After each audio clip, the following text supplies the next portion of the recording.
man, the overreactions every 1 week. I got I got people all over the place calling for Gannon to be fired. I'm like, what are you going to do in week 1? That's a decision made for the off season. What are you going to do? I mean, do you ever think of the other side of the fence? Well, you're going to elevate Denard Wilson? What is Right. the big plan? You only got 16 more games to play. You can't be throwing those away. This season is not a toss-away season by any stretch of the imagination.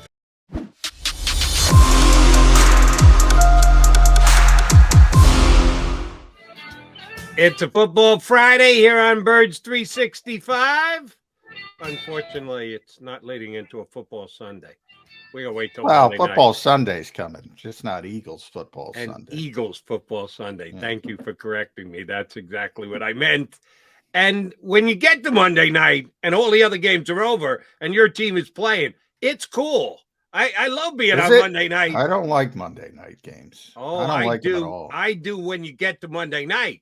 But when you're Yeah. sitting here on a Friday and or the Saturday and or Sunday at noon and you go, oh, you know what?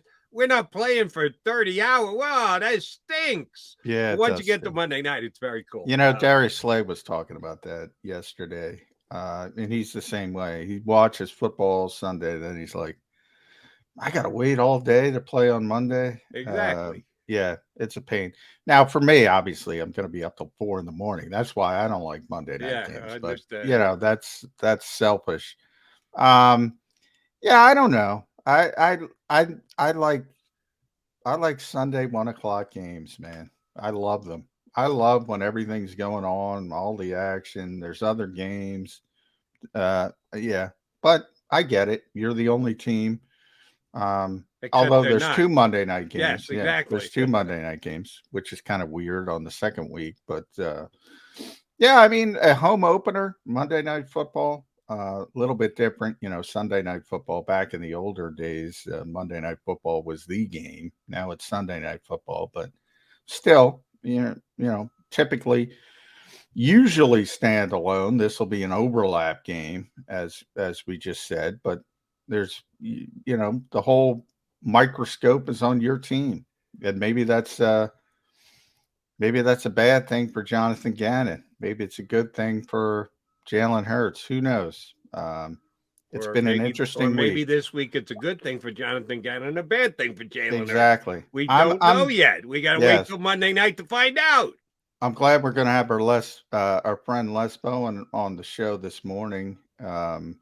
I'm glad because I feel like I've been enjoying watching Les wrangle with the people this week on social media.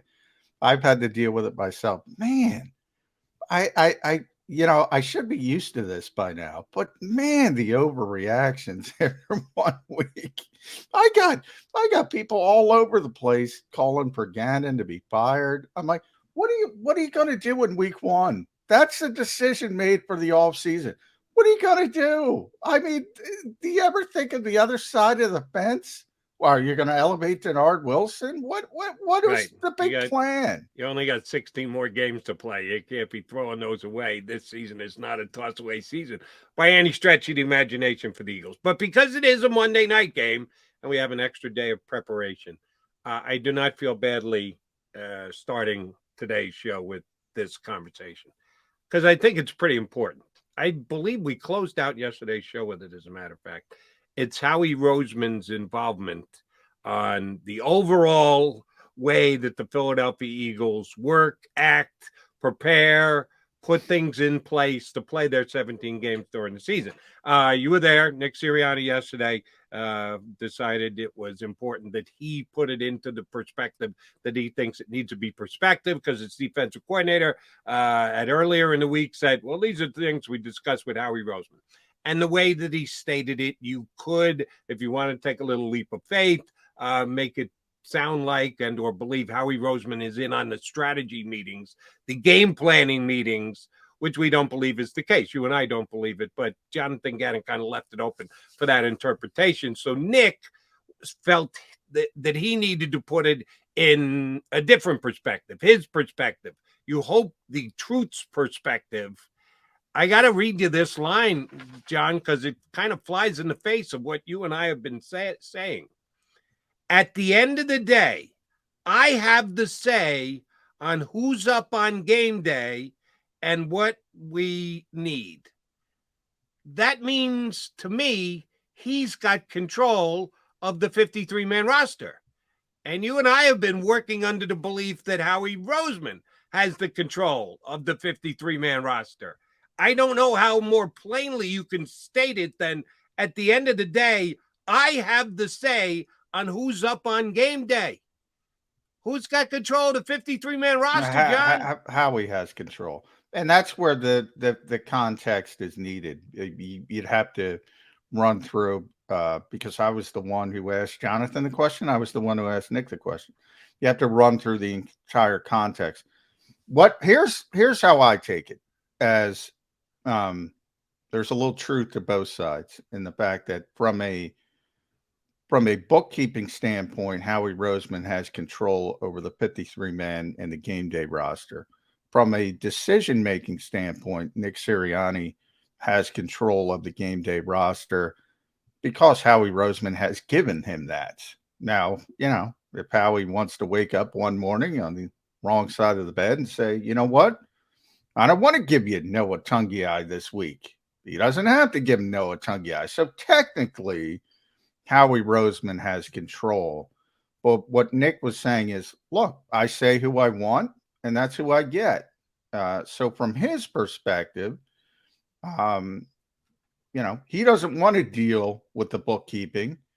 And he tells Howie, I want this guy, and he gets this guy, and he gets this guy. So there's a little bit of give and take, and I don't have a problem with that from the perspective because I told you on yesterday's show, my only issue with how Howie does these things is that extra layer because it's not needed. But if Nick doesn't want to do it, if Nick doesn't want that on his plate, what I don't understand is why can't you just text him and say, hey, I need to, why do you have to have these meetings? But whatever, how he wants to be involved, how he likes to be involved. I don't think it's a big issue. I really don't. If I did, I would tell people he's not involved with scheme. For whatever people want to say about Howie Roseman, he knows he's not a scheme guy. He's not going to go walk in there and tell Nick Sirianni, you got to use more 12 personnel. We're not doing this. I mean, that's not who he is. That's not what he does. It's never been. And I thought that part of it was ludicrous. And it all started with Jordan Davis, right? I mean, 22 snaps. And as I also said yesterday, look, if anybody wanted Jordan Davis to play more, it was Howie Roseman. Right. So, I mean, that never made any sense. And it's a clear indication. There were two clear indications the coaching staff is in charge of this team. One is Jordan Davis's playing time, and the other is how many times Jalen Hurts carried the football, which I also said. Look, all they talked about the offseason, we got to get better. We got to get a more explosive passing offense. We got to do this. We got to do that. And let's see. I got the numbers here. After week one, they have the third-ranked offense, the third-ranked rushing attack, and the 14th-ranked passing attack. He does what he wants to win games, and that's how it should be. That's how it is. And I'm not saying, look, this happens all the time in the NFL, Jody, where you have these schisms between coaches and general managers. Something might happen down the road, but nothing has happened yet. Everybody's got a shelf life. Talked about Minnesota yesterday with it. I mean, Mike Zimmer's a perfect example of that. Look, the guy was a good coach, and then people stopped listening to him, period. We saw it here with Doug Peterson in the Super Bowl a little bit. I think Doug, well on record, should have gotten another opportunity, but it was pretty clear people were getting tired of the messaging. And Andy Reid's even a better example in Philadelphia because he's so successful. Such a great coach, going to be a Hall of Fame coach. By the end, I wasn't here. You were here. And you know, from my perspective as an outsider, I would have said I would have fought through it, but everybody I talked to said no, it was time. It was No, it time. It was was time. time. As Um, good as Andy was, it was time to go in a different yeah. direction. Now you're not getting a better coach than Andy Reid. That's nothing against anybody else. Yeah. What are the odds of you getting a better coach than Andy Reid? Almost zero, but here's the bottom line. They won a Super Bowl without Andy Reid, even though they Yeah. had been as good as they were. So the change turned out to be okay. Yeah. Even though you could look at him and go, wait a minute, how can you fire a guy knowing full well you're probably not getting a better coach? Yeah. Well, because maybe the not better coach can actually win the Super Bowl, Yeah. And which we've he seen did. it, you know, Tony Dungy, John Gruden. We've seen it in the past in other cities as well. Jimmy Johnson, Barry Switzer, maybe the best example of all. Barry's one of the worst NFL coaches I've ever seen, to be honest. Won a Super Bowl because they had so much talent. Um, yeah, I mean, that's the ultimate. But if you're looking for consistency, you know you're not getting a better coach than Andy Reid. Jeffrey Lurie knows that. He keeps calling him up and saying, "Hey, who should I hire this time, Andy?" So it is what it is, and the Eagles got Super Bowl 52, but their consistency hasn't been as good. And that's up to individual fans what the trade-off is. I imagine they would take the Super Bowl, most of them. Here's the last thing for me on the control of the 53-man roster. And I'm going to use a word that they use often here in Philadelphia. Sometimes when they do, people roll their eyes, but I surely believe that they attempt to do it, but it doesn't always work out as easy as it does. Collaborative effort. I believe the 53-man roster, much like draft day, is a collaborative effort. But at the end of the day, at the most important minute with the draft, it's when you're on the clock, somebody's got to have the last say. The bottom line guy has to be the bottom line guy. And I think it's funny that Nick yesterday said bottom line. I don't believe he's got the bottom line. I believe Howie's got the bottom line. Now, Yeah. I always believe it's a collaborative effort. But as you pointed out, there's only one guy who's allowed to call in the roster to the league office, and that's Howie Roseman. So Nick could hand him the list of here's the 53 I want. If Howie doesn't want to call that 53 man in, Howie calls whoever the hell he wants in because it's his job. So I believe it's a collaborative effort. We've had 20 games. The Nick Sirianni era is, 19, 17 last year, plus a playoff plus the first one this year. So it's been a 19-game effort between the two. I would not be surprised if all 19 times Nick Sirianni has said, Howie, these are the 53 I want for Sunday, that Howie submitted those exact 53. So, yes, Nick Sirianni has gotten what he's wanted. Yeah. But if Howie wanted to, the bottom line is Howie's the last line of defense. He calls it in, and if he wants to swap out two tight ends, he swaps out two tight ends and goes back to the coach and says, listen, you got most of your 53, but here's the one that you didn't get.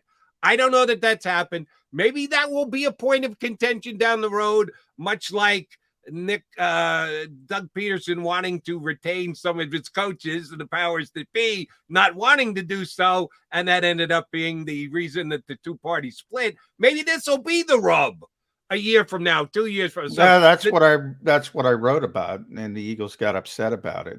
Because I wrote a column and I said, look, there's potential for issues, but there has been no issues to this point. I don't get caught up in the semantic stuff, like because Howie hands in the card, versus Nick, who believes, who has gotten everything he wanted and doesn't want to hand in the card. He doesn't want the menial task because he's so focused on getting ready for a football game. So from his perspective, he gets what he wants, so he thinks he has control. And the reality is, as I said, from a bookkeeping standpoint, Howie has control. So you can spin it any way you want from there, but there is potential for issue. But there's potential for issue everywhere, Jody. We've seen coaches, everybody has a shelf life. That's what I just talked about. Ultimately, there will be an issue. What that issue is, I can't tell you. I can tell you there will be an issue because there's always an issue, whether it's Andy Reid at the end, whether it's Chip Kelly, whether it's Doug Peterson who won a Super Bowl. There's always an issue, right? There's always an issue. So you try to say, okay, where are the potential paths for issues? This could be a potential path for an Yes. issue down the road. I agree with that part of it. But I don't think it's an issue right now. I really don't.